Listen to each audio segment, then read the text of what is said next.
ನಮಸ್ತೆ ಸ್ನೇಹಿತರೆ, ಇವತ್ತು ನಾವು ಪ್ರಥಮ BA ಇತಿಹಾಸ, ಭಾರತದ ಇತಿಹಾಸ ಮತ್ತು ಸಂಸ್ಕೃತಿಯಲ್ಲಿ ಪರೀಕ್ಷಾ ತಯಾರಿಯನ್ನು ಮಾಡಿಕೊಳ್ತಾ ಹೋಗುವ. ಮೊದಲಿಗೆ ನಾವು ನೋಡ್ಕೊಳ್ಬೇಕಾಗಿರುವಂಥದ್ದು ತುಂಬಾ ಮುಖ್ಯವಾಗಿರುವಂತಹ ಪ್ರಶ್ನೆಗಳನ್ನಷ್ಟು ಮೊದಲು ನೋಡ್ಕೊಳ್ಬೇಕಾಗಿರುವಂಥದ್ದು. ಇಲ್ಲಿ 2022ರ ಪ್ರಶ್ನೆ ಪತ್ರಿಕೆ ಇದೆ. ಇಲ್ಲಿ ಬಂದಿರುವಂತಹ ಪ್ರಶ್ನೆಗಳು ಯಾವುದಿದೆ ಅಂತ ನೋಡಿಕೊಂಡು ನಂತರ ಅದರ ಮುಖ್ಯವಾದಂಥ ಪ್ರಶ್ನೆಗಳನ್ನು ನೋಡ್ಕೊಳ್ಳುವ. ಇದು 2023ರ ಪ್ರಶ್ನೆ ಪತ್ರಿಕೆ.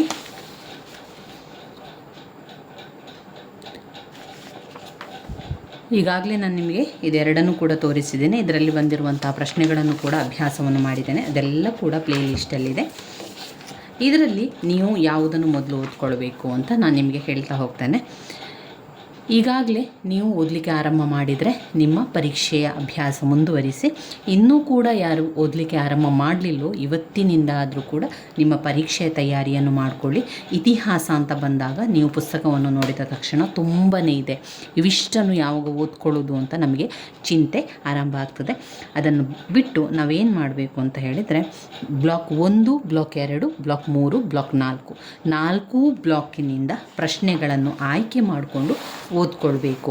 ಅವರು ಏನು ಮಾಡ್ತಾರೆ ಅಂತ ಹೇಳಿದರೆ 4 ಬ್ಲಾಕಿನಿಂದ ಪ್ರಶ್ನೆಗಳನ್ನು ಆಯ್ಕೆ ಮಾಡಿ ಕೊಡ್ತಾರೆ. ಆದ್ದರಿಂದ 4 ಬ್ಲಾಕ್ ತುಂಬಾ ಮುಖ್ಯವಾಗಿರ್ತದೆ.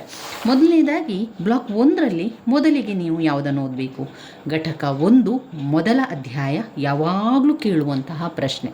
ಅಂದರೆ ಅವರು ಅದನ್ನು ಸ್ಕಿಪ್ ಮಾಡದೆ ಪ್ರತಿ ವರ್ಷ ನಿಮ್ಮ ಪ್ರಶ್ನೆ ಪತ್ರಿಕೆ, ಹಳೆಯ ಪ್ರಶ್ನೆ ಪತ್ರಿಕೆಯನ್ನು ನೋಡಿದರೆ ಬ್ಲಾಕ್ 1ರ ಘಟಕ 1ರ ಪ್ರಶ್ನೆ ಯಾವಾಗಲೂ ಇದ್ದೇ ಇರುವಂತಹ ಪ್ರಶ್ನೆ.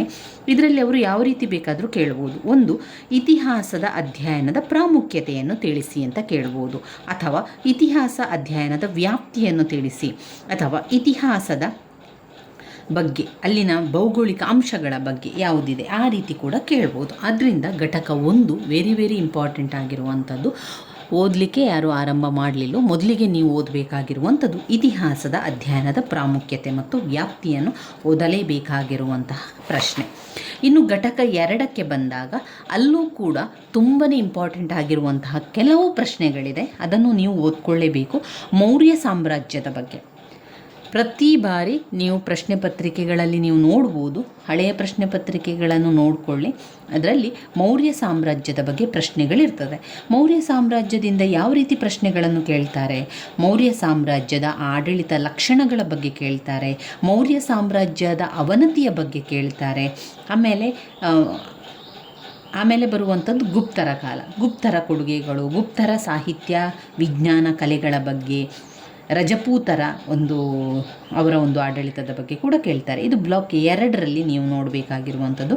ಬ್ಲಾಕ್ 3ರಲ್ಲಿ ಬಂದಾಗ ಓದಬೇಕಾಗಿರುವಂಥದ್ದು ಚೋಳರ ಆಡಳಿತದ ಬಗ್ಗೆ ಓದ್ಕೊಳ್ಬೇಕು.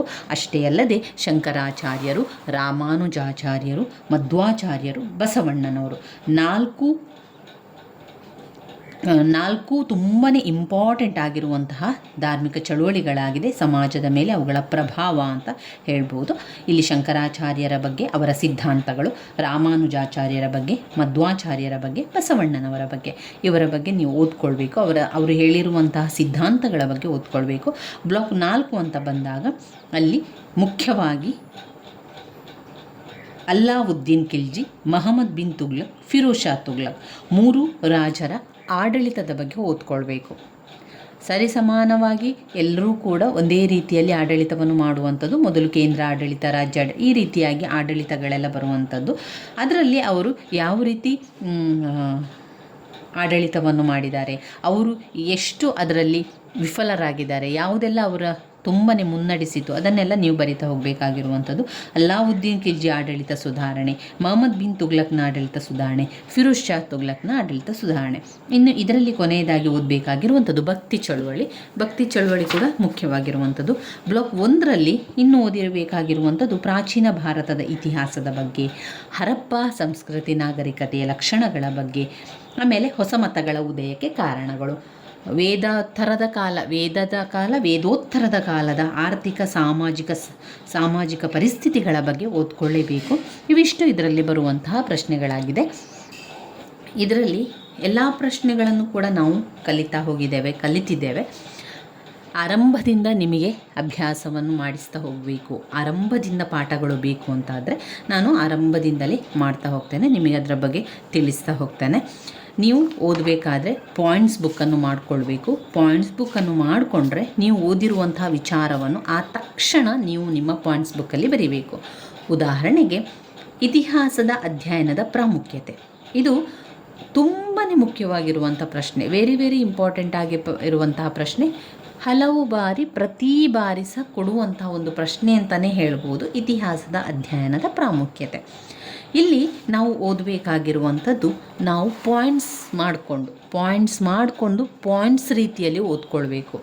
ಯಾವಾಗ ನೀವು ಪಾಯಿಂಟ್ಸ್ ರೀತಿಯಲ್ಲಿ ಓದ್ಕೊಳ್ತೀರಿ, ಆ ತಕ್ಷಣದಲ್ಲಿ ನಿಮಗೆ ಆ ತಕ್ಷಣ ಯಾವುದೆಲ್ಲ ನೆನಪಿದೆ ಆ ಪಾಯಿಂಟ್ಸ್ಗಳು, ಅದನ್ನು ನೋಡದೆ ನಿಮ್ಮ ಪಾಯಿಂಟ್ಸ್ ಬುಕ್ ಅಥವಾ ನಿಮ್ಮ ಏನಾದರೂ ಒಂದು ನೋಟ್ಸ್ ಮಾಡಿದರೆ ಅದರಲ್ಲಿ ಬರಿತಾ ಹೋಗಬೇಕು. ಇತಿಹಾಸದ ಅಧ್ಯಯನದ ಪ್ರಾಮುಖ್ಯತೆ ಅಂತ ಬರೆದು ಅದರಲ್ಲಿ ನೀವು ಕಲ್ತಿರುವಂಥ ಪಾಯಿಂಟ್ಸ್ಗಳು, ವಿವರಣೆ ಬೇಡ. ಪಾಯಿಂಟ್ಸ್ ಬುಕ್ಕಲ್ಲಿ ಬರಿಬೇಕಾದ್ರೆ ವಿವರಣೆಯ ಅಗತ್ಯ ಇಲ್ಲ, ಕೇವಲ ಪಾಯಿಂಟ್ಸ್ಗಳನ್ನಷ್ಟೇ ನೀವು ಬರಿತಾ ಹೋಗಬೇಕು. ಆ ಪಾಯಿಂಟ್ಸ್ಗಳನ್ನು ಸರಿಯಾಗಿ ಕಲ್ತ್ಕೊಳ್ಳಿ. ಆ ಪಾಯಿಂಟ್ಸ್ಗಳನ್ನು ಅರ್ಥ ಮಾಡಿಕೊಂಡಾದರೂ ಕಲೀರಿ ಅಥವಾ ನಿಮಗೆ ಬಾಯ್ಪಾಠ ಮಾಡಿಕೊಂಡಾದರೂ ಆ ಪಾಯಿಂಟ್ಸ್ಗಳನ್ನು ಸರಿಯಾಗಿ ಕಲಿತ ನಂತರ ಆ ತಕ್ಷಣವೇ ನೀವು ಪಾಯಿಂಟ್ಸ್ ಬುಕ್ಕಲ್ಲಿ ಬರಿಬೇಕು. ಇತಿಹಾಸದ ಅಧ್ಯಯನದ ಪ್ರಾಮುಖ್ಯತೆ ಅಂತ ಬರೆದು ಪಾಯಿಂಟ್ ನಂಬರ್ 1, ಇದು ಇತಿಹಾಸವು ಜಾಗತಿಕ ಕಾನೂನಿನ ಅರಿವನ್ನು ಹೊರಗೆ ಬಿಚ್ಚಿಡುತ್ತದೆ, ಮಾನವ ಇತಿಹಾಸದ ತತ್ವಗಳನ್ನು ಪೂರ್ವ ನಿರ್ಣಯಿಸುತ್ತದೆ, ಜಗತ್ತಿನ ವಿಶ್ವಾಸದೊಂದಿಗೆ ಮಾನವ ಇತಿಹಾಸ ಸಂವಾದನವನ್ನು ಅರ್ಥ ಮಾಡಿಸುತ್ತದೆ, ಓದುಗರಿಗೆ ವೈಚಾರಿಕ ತೃಪ್ತಿಯನ್ನು ನೀಡುತ್ತದೆ, ಪ್ರಸ್ತುತ ಕಾಲದ ಬಗ್ಗೆ ಉತ್ತಮ ತಿಳುವಳಿಕೆಯನ್ನು ಕೊಡ್ತದೆ. ಈ ರೀತಿಯಾಗಿ ಪಾಯಿಂಟ್ಸ್ಗಳನ್ನು ಬರಿತಾ ಹೋಗಿ. ಪಾಯಿಂಟ್ಸ್ಗಳು ಆ ಕಡೆ ಈ ಕಡೆ ಆಗ್ಬೋದು, ಏನೂ ಚಿಂತೆ ಇಲ್ಲ. ಕೊನೆಯ ಪಾಯಿಂಟ್ಸನ್ನು ಮೊದಲಿಗೂ ಕೂಡ ಬರಿಬೋದು, ನಡುವಿನ ಪಾಯಿಂಟ್ಸ್ ಮೊದಲಿಗೂ ಕೂಡ ಬರಿಬೋದು. ಯಾವ ಪಾಯಿಂಟ್ಸ್ ಕೂಡ ಆಚೆ ಈಚೆ ಆದರೂ ಪರವಾಗಿಲ್ಲ, ನಿಮ್ಮ ಪಾಯಿಂಟ್ಸ್ಗಳು ಬೇಕು. ನಿಮಗೆ ಎಷ್ಟು ಪಾಯಿಂಟ್ಸ್ಗಳು ಬೇಕು ಅಲ್ಲಿ ಅಂತ ಹೇಳಿದರೆ 5 ಅಂಕಕ್ಕೆ ಬಂದಾಗ 1.5 ಪುಟದಷ್ಟು ನೀವು ಬರೀಬೇಕಾಗ್ತದೆ. ಆವಾಗ ನಿಮ್ಮಲ್ಲಿ 5 ಅಂಕದ ಪ್ರಶ್ನೆ ಆದರೆ 5ಕ್ಕಿಂತ ಹೆಚ್ಚಿನ ಪಾಯಿಂಟ್ಸ್ಗಳನ್ನು ನೀವು ಬರಿತಾ ಹೋಗಬೇಕು. 10 ಅಂಕದ ಪ್ರಶ್ನೆಗೆ 10 ಪಾಯಿಂಟ್ಸ್ಗಳಿದ್ದರೆ ತುಂಬಾ ಒಳ್ಳೆಯದು. ಅದರಲ್ಲಿ ನೀವು 10 ಪಾಯಿಂಟ್ಸ್ಗಳನ್ನು ಬರೆದು ವಿವರಣೆಯನ್ನು ಕೊಟ್ಟು ನಂತರ ಕೊನೆಯದಾಗಿ ಕನ್ಕ್ಲೂಷನ್ ರೀತಿಯಲ್ಲಿ ಮುಕ್ತಾಯವನ್ನು ಕೂಡ ನೀವು ಬರಿತಾ ಹೋಗಬೇಕು. 15 ಅಂಕದ ಪ್ರಶ್ನೆ ಬಂದಾಗ 10ರಿಂದ ಹೆಚ್ಚಿನ ಪಾಯಿಂಟ್ಸ್ಗಳನ್ನು ನೀವು ಬರೀಬೇಕಾಗ್ತದೆ. ಆ ರೀತಿ ಬರೆದ್ರೆ ನಿಮಗೆ ಒಳ್ಳೆಯ ಅಂಕಗಳು ಸಿಗ್ತದೆ ಅನ್ನುವಂಥ ಕಾರಣದಿಂದ ತಿಳಿಸ್ತಾ ಇರುವಂಥದ್ದು. ಒಂದು ವೇಳೆ ಕಡಿಮೆ ಪಾಯಿಂಟ್ಸ್ ಬರೆದ್ರೆ ಮಾರ್ಕ್ ಸಿಗೋದಿಲ್ವ ಅಂತ ನೀವು ಕೇಳ್ಬೋದು. ಕಡಿಮೆ ಪಾಯಿಂಟ್ಸ್ ಕೂಡ ಬರಿಬೋದು. ಕಡಿಮೆ ಪಾಯಿಂಟ್ಸಲ್ಲಿ ನಿಮ್ಮ ವಿವರಣೆ ಜಾಸ್ತಿ ಬರೀಬೇಕಾಗ್ತದೆ. ನಿಮ್ಮ ವಿವರಣೆಯನ್ನು ಜಾಸ್ತಿ ಬರೆದು ಕಡಿಮೆ ಪಾಯಿಂಟ್ಸ್ ಇದೆ ಅಂತ ಆದರೆ ಆವಾಗ ಕೂಡ ಒಳ್ಳೆಯ ಅಂಕಗಳು ಸಿಗ್ತದೆ. ಆದರೆ ನಿಮ್ಮ ವಿವರಣೆ ತುಂಬ ಅದರಲ್ಲಿ ಸರಿಯಾಗಿ ಅರ್ಥದೊಂದಿಗೆ ಇರಬೇಕು. ಆ ಪಾಯಿಂಟ್ಸ್ಗಳನ್ನು ಬರೆದು ವಿವರಿಸಿ ಮೊದಲಿಗೆ ಎಲ್ಲ ಪಾಯಿಂಟ್ಸ್ಗಳನ್ನು ಬರೆಯಿರಿ, ನಂತರ ಒಂದೊಂದೇ ಪಾಯಿಂಟ್ಸ್ಗಳನ್ನು ವಿವರಿಸ್ತಾ ಹೋಗಿ ಕೊನೆಯದಾಗಿ ಮುಕ್ತಾಯದ ರೀತಿಯಲ್ಲಿ ಅದನ್ನು ಮುಗಿಸಬೇಕಾಗಿರುವಂಥದ್ದು. ಇವಿಷ್ಟನ್ನು ಮಾಡಬೇಕು. ಇತಿಹಾಸವನ್ನು ನೀವು ಓದಬೇಕಾದ್ರೆ ಚಿಂತೆ ಮಾಡಬೇಡಿ, ತುಂಬಾ ಸುಲಭ ಇದೆ. ಒಮ್ಮೆ ಅರ್ಥ ಮಾಡಿಕೊಂಡ್ರೆ ಇದು ಸುಲಭದಲ್ಲಿ ಅರ್ಥವಾಗುವಂಥ ವಿಷಯಗಳು. ಇದು ನಮ್ಮ ರಾಜಕೀಯ ಇತಿಹಾಸ ಎನ್ನುವಂಥದ್ದು ಯಾವ ರೀತಿ ನಮ್ಮ ಒಂದು ಸಮಾಜದಲ್ಲಿ ಆಗುವಂಥ ವಿಚಾರಗಳು, ಹಿಂದಿನ ಗತಕಾಲದಲ್ಲಿ ನಡೆದು ಹೋದಂಥ ವಿಚಾರಗಳನ್ನು ನಮಗೆ ತಿಳಿಸಿಕೊಡ್ತದೆ. ಯಾವ ರೀತಿ ನಾವು ರಾಜಕೀಯದ ಬಗ್ಗೆ ತಿಳಿತೇವೆ, ರಾಜ್ಯಶಾಸ್ತ್ರದಲ್ಲಿ ರಾಜಕೀಯದ ಬಗ್ಗೆ, ಸರಕಾರದ ಬಗ್ಗೆ ಎಲ್ಲ ತಿಳಿತಾ ಹೋಗ್ತೇವೆ. ಇದರಲ್ಲಿ ಕೂಡ ಸಣ್ಣ ಪುಟ್ಟದಾದಂತಹ ರಾಜಕೀಯ ವಿಷಯಗಳು ಕೂಡ ಇರ್ತದೆ. ಅದರ ಜೊತೆಗೆ ಹಿಂದಿನ ಕಾಲದಲ್ಲಿ ಅಂದರೆ ಗತಕಾಲದಲ್ಲಿ ತಲೆತಲಾಂತರದಿಂದ ನಡೆದುಕೊಂಡು ಬಂದಂತಹ ಸಂಸ್ಕೃತಿ, ಅಲ್ಲಿನ ಒಂದು ಸಾಮಾಜಿಕ ಆರ್ಥಿಕ ಜೀವನದ ಬಗ್ಗೆ ನಮಗೆ ತಿಳಿಸಿಕೊಡ್ತದೆ. ಎಷ್ಟೋ ವರ್ಷಗಳ ಹಿಂದೆ ಒಂದು ದೇವಸ್ಥಾನದ ಇತ್ತು. ಆ ದೇವಸ್ಥಾನದಲ್ಲಿ ಯಾರು ಆಡಳಿತ ಮಾಡ್ತಾಯಿದ್ರು, ಒಬ್ಬ ರಾಜನಿದ್ದ. ಆ ರಾಜ ಯಾವ ರೀತಿ ಆಡಳಿತವನ್ನು ಮಾಡ್ತಾ ಇದ್ದ, ಅವನ ಕಾಲದ ಸಾಮಾಜಿಕ ಆರ್ಥಿಕ ಸ್ಥಿತಿ ಯಾವ ರೀತಿ ಇತ್ತು. ಇನ್ನು ಒಂದು ಊರು, ಹರಪ್ಪ ಊರು, ಆ ಒಂದು ಮೊಹೆಂಜೋದಾರೋ ಎನ್ನುವಂಥ ಪಟ್ಟಣ ಇತ್ತು. ಅಲ್ಲಿನ ಲಕ್ಷಣಗಳೇನು, ಆ 5,000 ವರ್ಷಗಳ ಹಿಂದೆ ಇದ್ದದ್ದು ಯಾವುದು, ಮೊಹೆಂಜೋದಾರೋ ಹರಪ್ಪ ಸಂಸ್ಕೃತಿಯೆಲ್ಲ ಇದ್ದದ್ದು ನಿನ್ನೆ ಮೊನ್ನೆದಲ್ಲ ಅಥವಾ 100 ವರ್ಷಗಳ ಹಿಂದೆ ಇದಲ್ಲ, ಅದು 5,000 ವರ್ಷಗಳ ಹಿಂದೆ ಹೋದಂತಹ ಪಟ್ಟಣಗಳು. ಆ 5,000 ವರ್ಷಗಳ ಹಿಂದೆ ಆ ಪಟ್ಟಣ ಯಾವ ರೀತಿ ಇತ್ತು, ಯಾಕೆ ಆ ಒಂದು ಪಟ್ಟಣವನ್ನೇ ನಮಗೆ ತೋರಿಸ್ತಾ ಇದ್ದಾರೆ, ನಮಗೆ ತಿಳಿಸ್ತಾ ಇದ್ದಾರೆ ಅಂತ ಹೇಳಿದರೆ, ಅಷ್ಟು ವಿಶೇಷವಾಗಿದ್ದಂಥ ಒಂದು ಪಟ್ಟಣದ ಬಗ್ಗೆ ಹೇಳ್ತಾ ಇರುವಂಥದ್ದು. ಅಂದರೆ ಅದರ ಬಗ್ಗೆ ನಮಗೆ ಕುರುಹುಗಳು ಸಿಕ್ಕಿದೆ, ಅದರ ಬಗ್ಗೆ ನಮಗೆ ಆಧಾರಗಳು ಸಿಕ್ಕಿದೆ. ಆದ್ದರಿಂದ ನಾವು ಹೇಳ್ತಾ ಇರುವಂಥದ್ದು ಇತಿಹಾಸದ ಬಗ್ಗೆ ತಿಳಿಯುವಂಥದ್ದೇ ಇತಿಹಾಸ, ಅದ ಅಧ್ಯಯನ. ಇತಿಹಾಸದ ಬಗ್ಗೆ ಎಷ್ಟೋ ವರ್ಷಗಳ ಹಿಂದೆ ಆಗಿ ಹೋಗಿರುವಂತಹ ಘಟನೆಗಳಾಗಿರ್ಬೋದು, ಆಗಿ ಹೋಗಿರುವಂಥ ವಿಚಾರಗಳಾಗಿರ್ಬೋದು, ಬೇರೆ ಬೇರೆ ಹೊಸ ಮತಗಳ ಉದಯ ಆಗಿರುವಂಥದ್ದು, ಬೇರೆ ಬೇರೆ ಧರ್ಮ ಉಗಮವಾಗಿರುವಂಥದ್ದು, ಇವುಗಳ ಬಗ್ಗೆಲ್ಲ ನಾವು ತಿಳಿದುಕೊಳ್ಳುವಂಥದ್ದೇ ಇತಿಹಾಸದ ಅಧ್ಯಯನ. ಇಲ್ಲಿ ನಾವು ಕೆಲವು ವರ್ಷಗಳ ಹಿಂದೆ ಹೋದಾಗ, 500 ವರ್ಷಗಳ ಹಿಂದೆಲ್ಲ ಹೋದಾಗ ರಾಜವಂಶಸ್ಥರೆಲ್ಲ ಇದ್ರಲ್ವ, ಬೇರೆ ಬೇರೆ ರಾಜವಂಶಸ್ಥರು, ಮೌರ್ಯ ರಾಜವಂಶಸ್ಥರು, ಗುಪ್ತರು, ಹೀಗೆ ಬೇರೆ ಬೇರೆ ರಾಜರಿದ್ದರು. ಈ ರಾಜರು ಯಾವ ರೀತಿ ಆಡಳಿತ ಮಾಡ್ತಾಯಿದ್ರು, ಅವರ ಆಡಳಿತ ನೀತಿ ಯಾವ ರೀತಿ ಇತ್ತು, ಅವರು ಎಷ್ಟು ಸಮಯ ರಾಜ್ಯಭಾರವನ್ನು ಮಾಡಿದ್ದಾರೆ, ಕೊನೆಗೆ ಯಾವ ರೀತಿ ಅವರು ಮರಣವನ್ನು ಹೊಂದಿದ್ದಾರೆ, ಅವರ ಅವನತಿಗೆ ಕಾರಣ ಏನು, ಇದನ್ನೆಲ್ಲ ನಮಗೆ ತಿಳಿಸಿಕೊಡುವಂಥದ್ದೇ ಇತಿಹಾಸದ ಅಧ್ಯಯನ ಅಲ್ವಾ. ಅದರ ಜೊತೆಗೆ ನಾವು ಬೇರೆ ಬೇರೆ ರಾಜರ ಅವರ ಒಂದು ಪದ್ಧತಿಗಳಾಗಿರ್ಬೋದು, ಅವರು ಮಾಡಿರುವಂತಹ ಸಿದ್ಧಾಂತಗಳಿರ್ಬೋದು, ಅದನ್ನೆಲ್ಲ ಓದ್ಕೊಳ್ಳಿಕ್ಕೆ ಇರುವಂಥದ್ದೇ ಇತಿಹಾಸದ ಅಧ್ಯಯನ. ಇನ್ನು ಚಳವಳಿಗಳು, ಬೇರೆ ಬೇರೆ ಚಳುವಳಿಗಳೆಲ್ಲ ಆಗ್ತಾ ಇತ್ತು. ಆ ಚಳುವಳಿಗಳ ಬಗ್ಗೆ ಕೂಡ ನಮಗೆ ತಿಳಿಸಿಕೊಡುವಂಥದ್ದು ಯಾವುದು, ನಮ್ಮ ಇತಿಹಾಸದ ಅಧ್ಯಯನ. ಭಾರತೀಯ ಸಂಸ್ಕೃತಿಯ ಬಗ್ಗೆ ರಾಜರು, ಮಹಾರಾಜರು ಯಾವ ರೀತಿ ಕೊಡುಗೆಗಳನ್ನು ಕೊಟ್ಟಿದ್ದಾರೆ, ಅವುಗಳ ಬಗ್ಗೆ ತಿಳಿದುಕೊಳ್ಳುವಂಥದ್ದು ಇತಿಹಾಸದ ಅಧ್ಯಯನವಾಗಿದೆ. ಭಾರತದ ಇತಿಹಾಸ ಮತ್ತು ಸಂಸ್ಕೃತಿಯ ಬಗ್ಗೆ ಅಧ್ಯಯನವನ್ನು ಮಾಡುವಂಥದ್ದೇ ಇತಿಹಾಸದ ಅಧ್ಯಯನ. ಇದರಲ್ಲಿ ನಮಗೆ ಎಲ್ಲ ವಿಚಾರಗಳು ಬರುವುದರಿಂದ ನಾವು ಇದನ್ನು ಓದ್ಕೊಳ್ಳೇಬೇಕು. ಇದು ಇತಿಹಾಸದ ಅಧ್ಯಯನದ ಪ್ರಾಮುಖ್ಯತೆ. ನಮಗೆ ಹಿಂದಿನ ಕಾಲದ ಬಗ್ಗೆ ತಿಳಿದುಕೊಳ್ಳಲಿಕ್ಕೆ ಇದು ಸಹಾಯ ಮಾಡ್ತದೆ. ಒಂದು, ಹೌದಾ, ರಾಜರುಗಳ ಬಗ್ಗೆ ತಿಳ್ಕೊಳ್ಳಿಕ್ಕೆ ಸಹಾಯ ಮಾಡ್ತದೆ. ನಮಗೆ ಹಿಂದಿನ ಕಾಲದಲ್ಲಿ ಆಗಿ ಹೋದಂತಹ ಘಟನೆಗಳ ಬಗ್ಗೆ ತಿಳಿಸಿಕೊಡ್ತದೆ. ನಾವು ಅದರ ಬಗ್ಗೆ ವಿಚಾರಗಳನ್ನು ಮಾಡಲಿಕ್ಕೆ, ಅದರ ಬಗ್ಗೆ ಪ್ರಬಂಧಗಳನ್ನು ಬರಲಿಕ್ಕೆ ಅದು ನಮಗೆ ಸಹಾಯವನ್ನು ಮಾಡುತ್ತೆ. ಅಷ್ಟೇ ಅಲ್ಲದೆ ನಮ್ಮ ಜ್ಞಾನವನ್ನು ಹೆಚ್ಚಿಸಲಿಕ್ಕೆ ಈ ಇತಿಹಾಸದ ಅಧ್ಯಯನ ತುಂಬಾ ಪ್ರಾಮುಖ್ಯತೆಯನ್ನು ಹೊಂದಿದೆ. ನಮ್ಮ ನಾವು ಅವುಗಳ ಬಗ್ಗೆ ತಿಳ್ಕೊಂಡು ನಮಗೆ ಇತಿಹಾಸದಲ್ಲಿ ಆದಂತಹ ಘಟನೆಗಳ ಸತ್ಯವನ್ನು ಅರಿಲಿಕ್ಕೆ, ನಮಗೆ ಅದನ್ನು ಸತ್ಯ ತಿಳ್ಕೊಳ್ಳಿಕ್ಕೆ ಈ ಒಂದು ಅಧ್ಯಯನ ತುಂಬಾ ಸಹಕಾರಿಯಾಗಿದೆ. ಉದಾಹರಣೆಗೆ ಈಗ ನಮಗೆ ಹರಪ್ಪ ಸಂಸ್ಕೃತಿಯ ನಾಗರಿಕತೆಯ ಬಗ್ಗೆ ತಿಳ್ಕೊಳ್ಬೇಕು. ಈ ಇತಿಹಾಸದ ಅಧ್ಯಯನದಿಂದ ನಾವೇನು ಮಾಡ್ತೇವೆ ಅಂತ ಹೇಳಿದರೆ, ಹರಪ್ಪ ಸಂಸ್ಕೃತಿಯ ಬಗ್ಗೆ, ಮೊಹೆಂಜೋದಾರೋ ಪಟ್ಟಣದ ಬಗ್ಗೆ ಎಲ್ಲ ತಿಳ್ಕೊಳ್ತಾ ಹೋಗ್ತೇವೆ. ಆವಾಗ ನಮಗೆ ಏನು ಅರಿವಾಯಿತು, ನಮ್ಮ ಜ್ಞಾನ ಹೆಚ್ಚಾಯಿತು ಅಲ್ವಾ. ನಮಗೆ ಆ ಒಂದು ಪಟ್ಟಣದ ಬಗ್ಗೆ ಎಲ್ಲ ಮಾಹಿತಿಗಳು ಸಿಕ್ಕಿತು, ನಮಗೆ ಸತ್ಯಾಂಶ ಗೊತ್ತಾಯಿತು.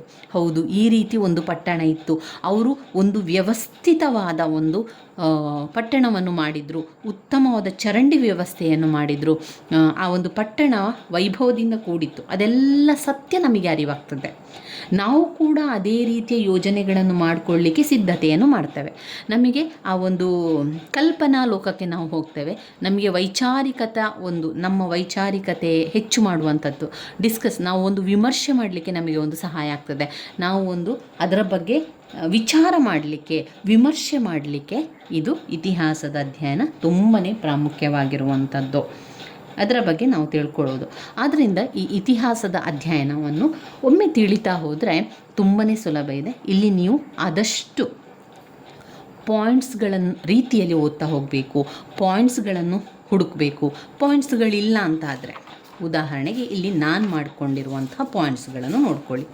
ಈಗ ಇತಿಹಾಸದ ಅಧ್ಯಯನದ ಪ್ರಾಮುಖ್ಯತೆಯಲ್ಲಿ ಅವರು ಪಾಯಿಂಟ್ಸ್ಗಳನ್ನು ಕೊಡಲಿಲ್ಲ, ಅವರು ನೇರವಾಗಿ ಉತ್ತರಗಳನ್ನೆಲ್ಲ ಕೊಟ್ಟಿದ್ದಾರಲ್ವ. ನನಗೆ ಏನು ಮಾಡಬೇಕು, ನನಗೆ ಪಾಯಿಂಟ್ಸ್ ಬೇಕು. ಪಾಯಿಂಟ್ಸ್ ಮುಖಾಂತರ ನಾನು ಓದ್ಕೊಂಡ್ರೆ ನನಗೆ ನೆನಪಲ್ಲಿ ಉಳಿತದೆ. ಅದರಿಂದ ಪಾಯಿಂಟ್ಸ್ ಮಾಡಿಕೊಂಡು ಓದ್ಕೊಂಡ್ರೆ ನಮಗೆ ನೆನಪಲ್ಲಿ ಉಳಿತದೆ. ಹಾಗೆ ಆ ಪಾಯಿಂಟ್ಸ್ಗಳನ್ನು ಬರಿತಾ ನಾವು ಅದಕ್ಕೆ ವಿವರಣೆಯನ್ನು ಕೊಡೋದರಿಂದ ನಮಗೆ ಬೇಗನೆ ಬರೀಲಿಕ್ಕೂ ಕೂಡ ಸಹಾಯ ಆಗ್ತದೆ. ಆ ಕಾರಣದಿಂದಾಗಿ ನಾನು ಪಾಯಿಂಟ್ಸ್ಗಳು ಇಲ್ಲದಂತಹ ಪ್ರಶ್ನೆಗೆ ನಾನೇ ಪಾಯಿಂಟ್ಸ್ಗಳನ್ನು ಮಾಡಿಕೊಳ್ಳುವಂಥದ್ದು. ಉದಾಹರಣೆಗೆ ಇಲ್ಲಿ ನಾನು ಮಾಡಿರುವಂತಹ ಪಾಯಿಂಟ್ಸ್ಗಳು ಈ ಪಾಯಿಂಟ್ಸ್ಗಳು ನಿಮಗೆ ಬೇಡ ಅಂತ ಅಂದರೆ ನೀವು ಬೇರೆ ಪಾಯಿಂಟ್ಸ್ಗಳನ್ನು ಕೂಡ ಮಾಡ್ಕೊಳ್ಬೋದು. ಇಲ್ಲಿ ಇದೇ ಪಾಯಿಂಟ್ಸ್ ಅಂತ ಅವರು ಕೊಡಲಿಲ್ಲ, ನಾವು ನಮಗೆ ಬೇಕಾದ ಪಾಯಿಂಟ್ಸ್ಗಳನ್ನು ಮಾಡ್ಕೊಳ್ಳುವಂಥದ್ದು. ನನಗೇನು ಅರ್ಥ ಆಯಿತು ಅಂತ ಹೇಳಿದರೆ, ಈ ಇತಿಹಾಸದ ಅಧ್ಯಯನದ ಪ್ರಾಮುಖ್ಯತೆ ಅಂತ ಹೇಳಿದರೆ ಓದುಗರಿಗೆ ವೈಚಾರಿಕ ತೃಪ್ತಿಯನ್ನು ನೀಡ್ತದೆ. ನಮಗೆ ಓದ್ತಾ ಓದ್ತಾ ಒಂದು ತೃಪ್ತಿಯನ್ನು ಕೊಡ್ತದೆ. ಹೌದು, ನಾವು ರಾಜಮನೆತನದ ಬಗ್ಗೆ ತಿಳ್ಕೊಂಡೆವು, ರಾಜ ಮಾಡಿದಂತಹ ಆಡಳಿತದ ಬಗ್ಗೆ ತಿಳ್ಕೊಂಡೆ, ಅದು ನನಗೆ ತೃಪ್ತಿ ಕೊಟ್ಟಿತು ಅಲ್ವಾ. ಅದೇ ರೀತಿಯಲ್ಲಿ ನಮಗೆ ಭವಿಷ್ಯದ ಕಾಲದ ಬಗ್ಗೆ ಅತ್ಯುತ್ತಮ ಸಲಹೆಯನ್ನು ಒದಗಿಸಿಕೊಡ್ತದೆ. ಈ ಇತಿಹಾಸದ ಅಧ್ಯಯನವನ್ನು ನಾವು ಓದಿದಾಗ ನಮಗೇನಿಸ್ತದೆ, ನಾವು ಭವಿಷ್ಯದಲ್ಲಿ ಏನಾದರೂ ಒಳ್ಳೆಯ ಕೆಲಸಗಳನ್ನು ಮಾಡ್ಬೋದು. ಆ ರೀತಿಯಾಗಿ ಆ ರಾಜ ಮಾಡಿದ ಕಾರಣ ಅವನಿಗೆ ಒಳ್ಳೆಯ ಒಂದು ಸ್ಥಾನ ಸಿಕ್ಕಿತು ಅಂತ ನಮಗೆ ಗೊತ್ತಾಯಿತು. ಆವಾಗ ನಮಗೇನಾಯಿತು, ಈ ಒಂದು ಸಲಹೆ ನಮಗೆ ನಮ್ಮ ಜೀವನದಲ್ಲಿ ತಗೊಂಡು ಬಂದಾಗ ನಮ್ಮ ಜೀವನವನ್ನು ಉತ್ತಮಪಡಿಸಲಿಕ್ಕೆ ಇದು ತುಂಬಾ ಸಹಕಾರಿ ಆಯಿತು. ಇದೇ ರೀತಿ ಈ ಪಾಯಿಂಟ್ಸ್ಗಳು ನಮಗೆ ನಮ್ಮ ಜೀವನಕ್ಕೆ ನಮ್ಮ ಒಂದು ಅನುಭವವನ್ನು ಹೆಚ್ಚಿಸ್ತಾ ಹೋಗ್ತದೆ. ನಮ್ಮ ಜೀವನದ ಅನುಭವವನ್ನು ಹೆಚ್ಚಿಸ್ತಾ ಹೋಗಲಿಕ್ಕೆ ಇತಿಹಾಸದ ಅಧ್ಯಯನದ ತುಂಬಾ ಪ್ರಾಮುಖ್ಯತೆ ಹೊಂದಿದೆ. ಒಬ್ಬ ವ್ಯಕ್ತಿಯ ಬುದ್ಧಿವಂತಿಕೆ ಮತ್ತು ಚಿಂತನೆಯನ್ನು ಹೆಚ್ಚಿಸ್ತದೆ. ಈಗ ನಾವು ಒಂದು ಇತಿಹಾಸದ ಬಗ್ಗೆ, ಒಂದು ದೇವಾಲಯದ ಬಗ್ಗೆ ಓದ್ತಾ ಹೋಗ್ತೇವೆ, ಇತಿಹಾಸದ ಅಧ್ಯಯನವನ್ನು ಮಾಡ್ತೇವೆ. ಆವಾಗ ನಮ್ಮ ಬುದ್ಧಿವಂತಿಕೆ ಹೆಚ್ಚಾಯಿತು. ನಮಗೆ ಆ ದೇವಾಲಯದ ಬಗ್ಗೆ ಗೊತ್ತಾಯಿತು, ಅಲ್ಲಿನ ದೇವರನ್ನ ಬಗ್ಗೆ ಗೊತ್ತಾಯಿತು, ಆ ದೇವಸ್ಥಾನವನ್ನು ಕಟ್ಟಿದಂತಹ ರಾಜರ ಬಗ್ಗೆ ಗೊತ್ತಾಯಿತು, ಆ ದೇವಸ್ಥಾನದ ಸಂಪೂರ್ಣ ಇತಿಹಾಸ, ಅಲ್ಲಿನ ಸಂಸ್ಕೃತಿ ಎಲ್ಲ ಕೂಡ ನಮಗೆ ಗೊತ್ತಾಯಿತು ಅಂತ ತಕ್ಷಣ ಯಾರೋ ಒಬ್ಬರು ಅದರ ಬಗ್ಗೆ ನಮಗೆ ಕೇಳಿದಾಗ ನಮಗೆ ಆ ಜ್ಞಾನವನ್ನು ನಾವು ತಿಳ್ಕೊಂಡಂತನ್ನು ಅವರಿಗೆ ಹೇಳಿಕೆ ತುಂಬಾ ಸಹಕಾರಿಯಾಗ್ತದೆ, ಹೇಳ್ಕೊಳ್ಳಿಕ್ಕೆ ತುಂಬಾ ಸಹಾಯ ಆಯಿತು. ಈ ಬುದ್ಧಿವಂತಿಕೆ ಮತ್ತು ನಮ್ಮ ಚಿಂತನೆಯನ್ನು ಕೂಡ ಅದು ಹೆಚ್ಚಿಸಿತು. ಈ ರೀತಿಯಾಗಿ ಪಾಯಿಂಟ್ಸನ್ನು ಮಾಡಿಕೊಂಡು ಓದ್ಕೊಳ್ಬೇಕು. ಇತಿಹಾಸದ ವ್ಯಾಪ್ತಿ ಕೂಡ ಹಾಗೆ, ಅವರು ಪಾಯಿಂಟ್ಸ್ಗಳನ್ನು ಕೊಡಲಿಲ್ಲ, ನಾವು ಪಾಯಿಂಟ್ಸ್ಗಳನ್ನು ಮಾಡಿ ಓದಬೇಕು. ಇದೇ ಥರ ಪ್ರತಿಯೊಂದು ವಿಷಯಕ್ಕೂ ಕೂಡ ಸಮಾಜಶಾಸ್ತ್ರ ಇರ್ಬೋದು, ಇತಿಹಾಸ, ಸಮಾಜಶಾಸ್ತ್ರ, ರಾಜ್ಯಶಾಸ್ತ್ರ ಎಲ್ಲ ವಿಷಯಕ್ಕೂ ಕೂಡ ನಾವು ಪಾಯಿಂಟ್ಸ್ಗಳನ್ನು ಮಾಡಿಕೊಂಡು ಓದ್ಕೊಂಡ್ರೆ ನಮಗೆ ನೆನಪಲ್ಲಿ ಉಳಿಲಿಕ್ಕೆ ಸಹಾಯ ಆಗ್ತದೆ. ಇನ್ನು ಸಮಾಜಶಾಸ್ತ್ರ, ರಾಜ್ಯಶಾಸ್ತ್ರದಲ್ಲಿ ಆದಷ್ಟು ಎಲ್ಲದಕ್ಕೂ ಕೂಡ ಪಾಯಿಂಟ್ಸ್ಗಳಿರ್ತದೆ. ಒಂದು ವೇಳೆ ಪಾಯಿಂಟ್ಸ್ಗಳು ಇಲ್ಲ ಅಂತಾದರೆ ನೀವು ಈ ರೀತಿಯಾಗಿ ನಿಮ್ಮದೇ ಪಾಯಿಂಟ್ಸ್ಗಳನ್ನು ನೀವು ಮಾಡ್ಕೊಳ್ಬೇಕು ಟೆಕ್ಸ್ಟ್ ಬುಕ್ಕಲ್ಲಿ. ಇನ್ನು ಟೆಕ್ಸ್ಟ್ ಬುಕ್ ಇಲ್ಲ ಅಂತ ಅಂದವರು, ನಾನು ಈಗ ಪಾಯಿಂಟ್ಸ್ಗಳನ್ನು ಹೇಳ್ತೇನಲ್ವ, ಅದನ್ನೇ ನೀವು ಬರಿತಾ ಹೋಗಬೇಕು. ಅದನ್ನು ನೀವು ನಾನು ಹೇಳ್ತಾ ಇರಬೇಕಾದ್ರೆ ನೀವು ಬಾಯಲ್ಲಿ ಹೇಳಿ ನಂತರ ಆ ಪಾಯಿಂಟ್ಸ್ ಬುಕ್ಕಲ್ಲಿ ಆ ಪಾಯಿಂಟ್ಸ್ಗಳನ್ನು ಬರ್ಕೊಳ್ಳಿ. ಇವಿಷ್ಟನ್ನು ಮಾಡಿಕೊಂಡು ವಿವರಣೆ ನಿಮಗೆ ಯಾವ ರೀತಿ ವಿವರಿಸಲಿಕ್ಕೆ ಸಾಧ್ಯ, ಈಗ ನೀವು ಒಂದು ವಿಚಾರವನ್ನು ಇಟ್ಕೊಂಡು ಮತ್ತೊಬ್ಬರಿಗೆ ಯಾವ ರೀತಿ ಅದನ್ನು ವಿವರಿಸ್ಬೋದು, ಅದೇ ರೀತಿಯಲ್ಲಿ ನೀವು ಪರೀಕ್ಷೆಗೆ ಅದನ್ನು ವಿವರಿಸ್ತಾ ಹೋಗುವಂಥದ್ದು. ಒಂದೆರಡು ಬಾರಿ ಆ ರೀತಿ ಬರಿತಾ ಹೋದರೆ ಅಭ್ಯಾಸ ಆಗ್ತದೆ. ಅದು ಆರಂಭದಲ್ಲಿ ಯಾವ ರೀತಿ ಬರಿಬೇಕು ಅಂತ ಗೊತ್ತಾಗದಿದ್ರೂ ಕೂಡ ಆ ಪಾಯಿಂಟ್ಸ್ನ ವಿಚಾರವನ್ನು ಇಟ್ಕೊಂಡು ಅದನ್ನೇ ವಿವರಿಸ್ತಾ ಹೋಗಿ, ಎಷ್ಟು ಸಾಧ್ಯವೋ ಅಷ್ಟು ವಿವರಿಸ್ತಾ ಹೋಗಿ. ನೀವು ನಿಮ್ಮ ಗೆಳೆಯರಿಗೆ ಹೇಳುವಂಥ ವಿಚಾರವನ್ನು, ಈಗ ಒಂದು ಪಾಯಿಂಟ್ಸನ್ನು ಇಟ್ಕೊಂಡು ಯಾವ ರೀತಿ ನೀವು ವಿವರಿಸ್ಬೋದು ಅದನ್ನೇ ವಿವರಿಸ್ತಾ ಹೋಗುವಂಥದ್ದು. ಇತಿಹಾಸದ ಅಧ್ಯಯನದ ಪ್ರಾಮುಖ್ಯತೆ ಅಂತ ಪಾಯಿಂಟ್ಸ್ ಬಂದಾಗ ಅದು ಯಾವುದಕ್ಕೆ ಸಂಬಂಧಪಟ್ಟದ್ದು, ಇತಿಹಾಸದ ಅಧ್ಯಯನಕ್ಕೆ ಅಲ್ವಾ, ಅದನ್ನೇ ಇಟ್ಕೊಂಡು ಬರಿತಾ ಹೋಗುವಂಥದ್ದು. ಈ ಒಂದು ಹೇಳಿಕೆ ಇತಿಹಾಸದ ಅಧ್ಯಯನ ಪ್ರಾಮುಖ್ಯತೆಗೆ ತುಂಬಾ ಸಹಕಾರಿಯಾಗ್ತದೆ. ಇದು ಇತಿಹಾಸದ ಎಲ್ಲ ಸಂಪೂರ್ಣವಾದ ವಿಚಾರಗಳು ನಮಗೆ ತಿಳಿಯುವಂತೆ ಮಾಡಲಿಕ್ಕೆ ಇದು ಸಹಕಾರಿಯಾಗುತ್ತದೆ. ಒಬ್ಬ ವ್ಯಕ್ತಿಯ ಬುದ್ಧಿವಂತಿಕೆ ಮತ್ತು ಅವನ ಚಿಂತನೆಯನ್ನು ಹೆಚ್ಚಿಸುತ್ತದೆ. ಅಷ್ಟೇ ಅಲ್ಲದೆ ಇದರಿಂದಾಗಿ ಅವನಿಗೆ ಅವನ ಯೋಚನಾ ಶಕ್ತಿಗಳು ಕೂಡ ಹೆಚ್ಚಾಗಲಿಕ್ಕೆ ಸಹಕಾರಿಯಾಗ್ತದೆ. ಈ ರೀತಿಯಾಗಿ ನೀವು ನಿಮ್ಮ ವಿವರಣೆಯನ್ನು ಬರಿತಾ ಹೋಗುವಂಥದ್ದು. ಈ ರೀತಿಯಾಗಿ ಮಾಡಿಕೊಂಡ್ರೆ ಇತಿಹಾಸದ ಅಧ್ಯಯನದ ಪ್ರಾಮುಖ್ಯತೆಯನ್ನು ಸುಲಭವಾಗಿ ತಿಳ್ಕೊಳ್ಳಬಹುದು. ಇದರಲ್ಲಿ ಇನ್ನಷ್ಟು ಮುಖ್ಯವಾದಂತಹ ಅನೇಕ ಪ್ರಶ್ನೆಗಳಿದೆ. ಸಾಧ್ಯ ಆದರೆ ಎಲ್ಲವನ್ನು ಕೂಡ ನಿಧಾನದಲ್ಲಿ ಪ್ರತಿಯೊಂದು ಪಾಯಿಂಟ್ಸ್ಗಳು ಅರ್ಥವಾಗುವ ರೀತಿಯಲ್ಲಿ ನಿಮಗೆ ನಾನು ವಿವರಿಸ್ತಾ ಹೋಗ್ತೇನೆ. ಮುಂದಿನ ವಿಡಿಯೋದಲ್ಲಿ ಅವುಗಳನ್ನೆಲ್ಲ ನೋಡಿಕೊಳ್ಳುವ. ಹಾಗೆ ದ್ವಿತೀಯ BA ವಿದ್ಯಾರ್ಥಿಗಳಿಗೂ ಕೂಡ ನಾನು ಪಾಠಗಳನ್ನು ಆರಂಭಿಸ್ತೇನೆ. ನನ್ನ ವೀಡಿಯೋಸ್ ಎಲ್ಲ ನಿಮಗೆ ಇಷ್ಟ ಆಗಿದ್ದರೆ ಲೈಕ್ ಕೊಡಿ, ಶೇರ್ ಮಾಡಿ, ಸಬ್ಸ್ಕ್ರೈಬ್ ಮಾಡಲಿಕ್ಕೆ ಮರಿಬೇಡಿ ಸ್ನೇಹಿತರೆ. ಧನ್ಯವಾದಗಳು.